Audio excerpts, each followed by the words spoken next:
You had to understand your position and you had to understand your role. And there were many roles and many positions. And I felt sorry for myself. I was like, I only have 6 musicians. Yeah, I think I need something a little stronger than tea to tell that story.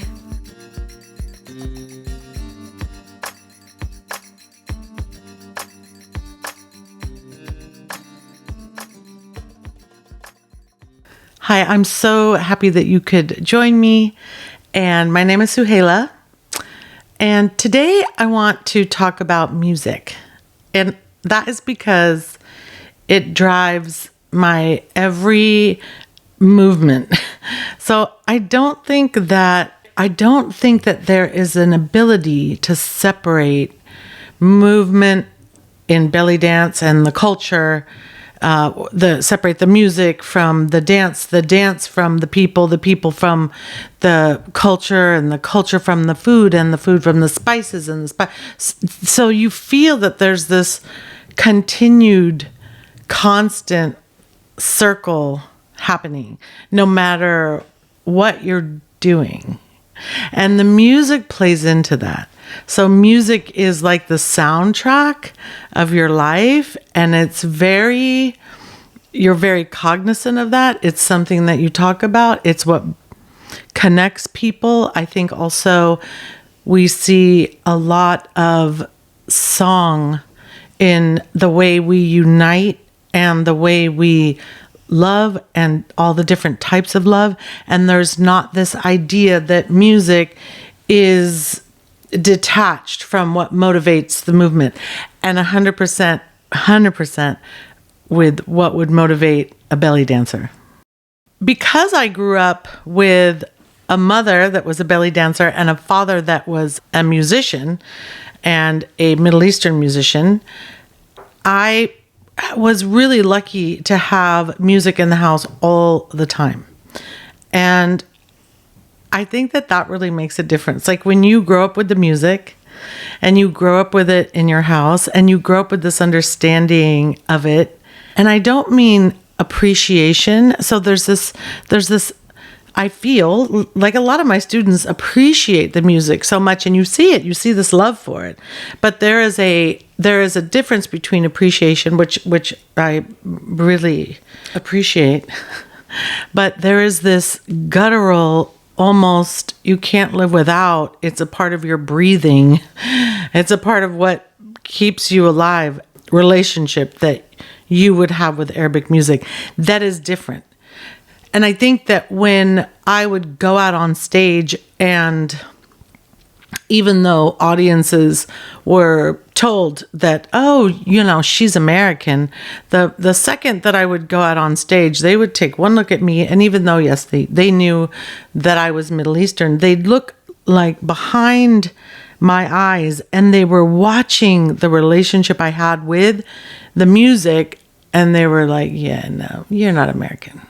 And that's what they meant. They meant that deep, like cellular relationship I have with the music. So traditionally, belly dance is an improvised dance form to live music, and it is what is so beautiful about the art form, because the improvised nature is what brings such character and personality, and each individual soulful representation of the music is so important, and not just important, but it's expected the way each person is going to be dancing and moving to the music. In my mom's generation, the music was more, I'm going to use the word primitive. And I think that when I think of that, I think of like smaller bands, and the music was played by musicians where the instruments were more traditional. So the more Western instruments hadn't really been influenced yet and brought into Arabic music, and the songs were very simple and innocent and 4/4 basic 4/4 rhythms, and it had a very village softness. And I use the word softness not in a literal term, but like like a unity, like there's this feeling of unity, and the songs were very, very beloved, and everyone knew them. And so when my mom was dancing, no matter where a musician was from in the Middle East, they were songs that everyone knew, which was different in my generation. So in my generation, I would say some of the biggest differences were that the bands were orchestras. They were big, and I felt that there were almost sections of instruments. Like you had the percussion section, and there could be anywhere from, I mean, when I was dancing in America, the percussion section was small. There was maybe 2, on a slow night in the percussion section. But when I was in the Middle East, there was like 7. And that's just the drummers. And then you have like, in this country, I would have 1 violinist, but when you're in the Middle East, you have like 3 or 4. So that was really different. So, when I was working in America, I would have, on my normal nights, I would have 5 or 6 musicians, and I felt sorry for myself. I was like, I only have 6 musicians. Because then when I would go to the Middle East, I started off with like 17, 18 musicians, and then you get up to like, then you add more, and then you have 21, then you have 25, and then and the dancers that I saw, Nagwa Fouad and Fifi Abdu and Mona Saeed, they had like 35 musicians. So you were like, that's the dream. And you thought, and that was the dream, right? So when you had 20 musicians or 22, 25 musicians, you still felt like, okay, I'm getting there. And then when you were in America and you had 6 musicians, you knew that you were, all right, you're roughing it. You're having to suffer through. And now, like, if we could get 6 musicians, a band of really great 6 musicians, even in the Middle East, that would be something. So when I started working in nightclubs, also the other thing that was a really big difference between my mother's era and my era was that in my mom's era, the musicians weren't necessarily in this country as professional musicians.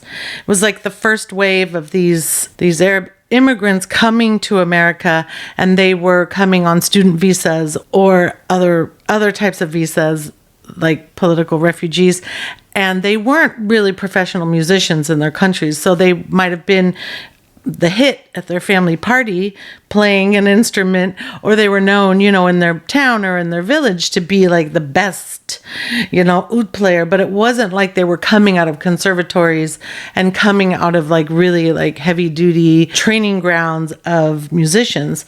So by the time I started working in nightclubs, and now this is right in the 80s, I was working with musicians that were professional musicians in the Middle East, and they were working with really famous singers, and they were touring with famous singers, and they had actually graduated and come out of like very famous conservatories in the Middle East. So there was a seriousness and a level of artistry and just skill level that I had in the musicians I worked with that my mom never had.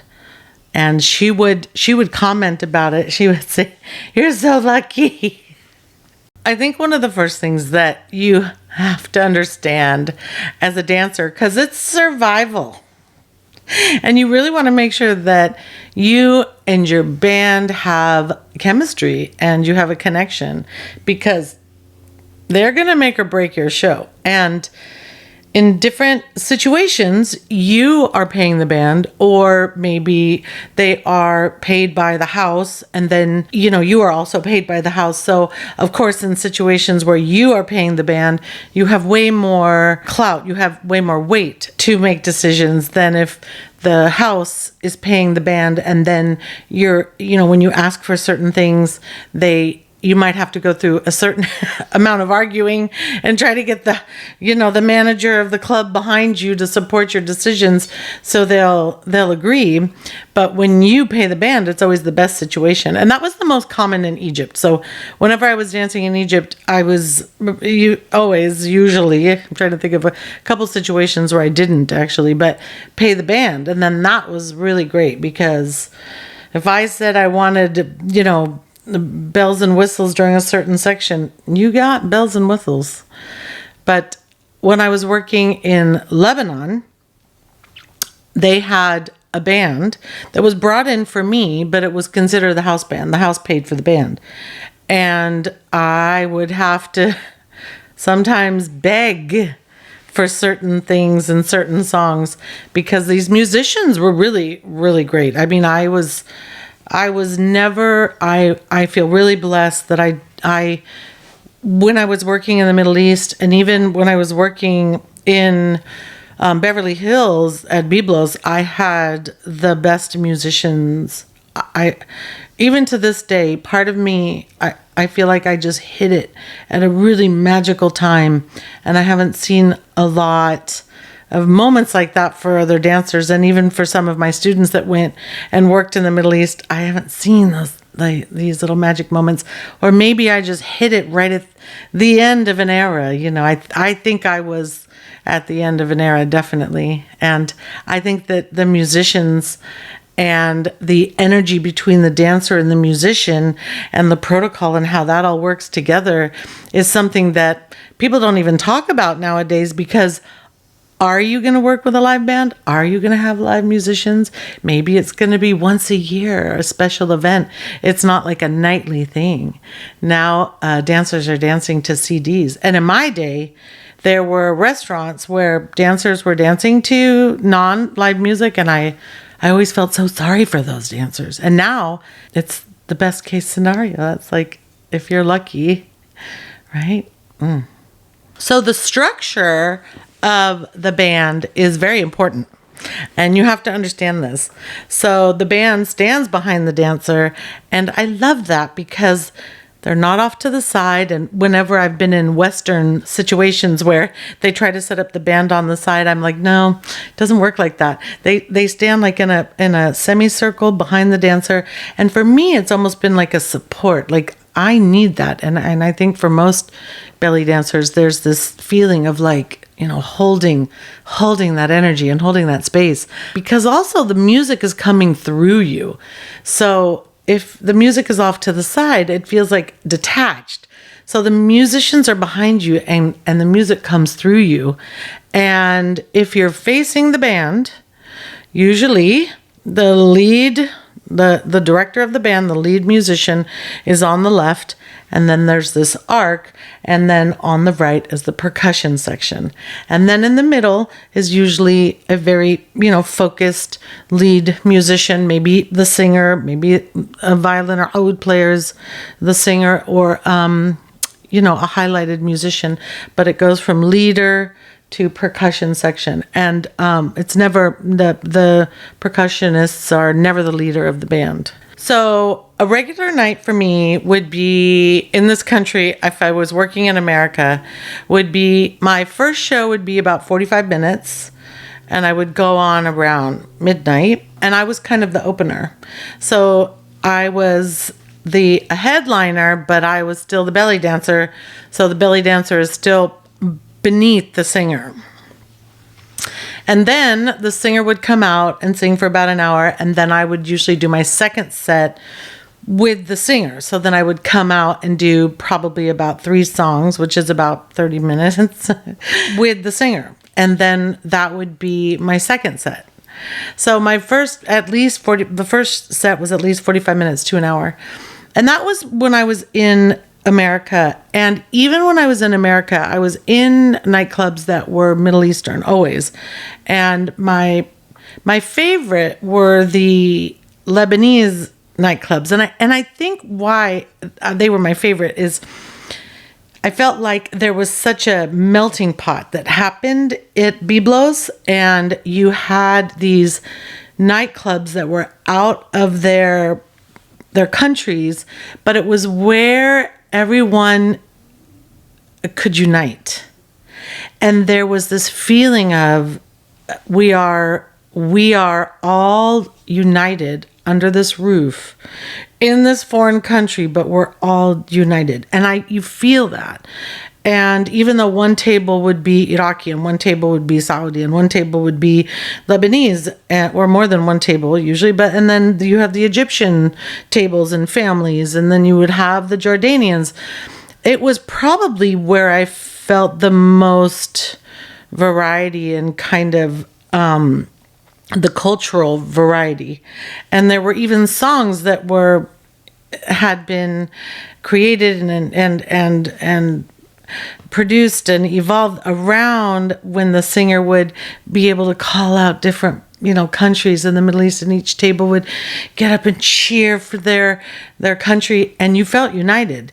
And then when the cook would come out when his country was called, and he would come running out with his big butcher's knife and scream and run through this audience to the stage and do a little debki and then run back into the kitchen and the place would cheer because we felt united, displaced and united, And then you'd see these moments, and everybody is dressed to the nines. I mean, I saw so much Versace and Armani and Gucci, and I mean, it was intense. It was amazing. And the perfume, everybody had a lot of perfume on, and and everybody was smoking, and so you have this natural filter that's happening in the room.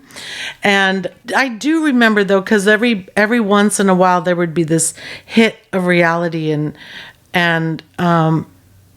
it would be sad where a car outside would backfire, and it would be a moment where maybe music wasn't playing, because if music was playing it was usually blaring and you couldn't really hear anything. You'd have to lip read to talk to people.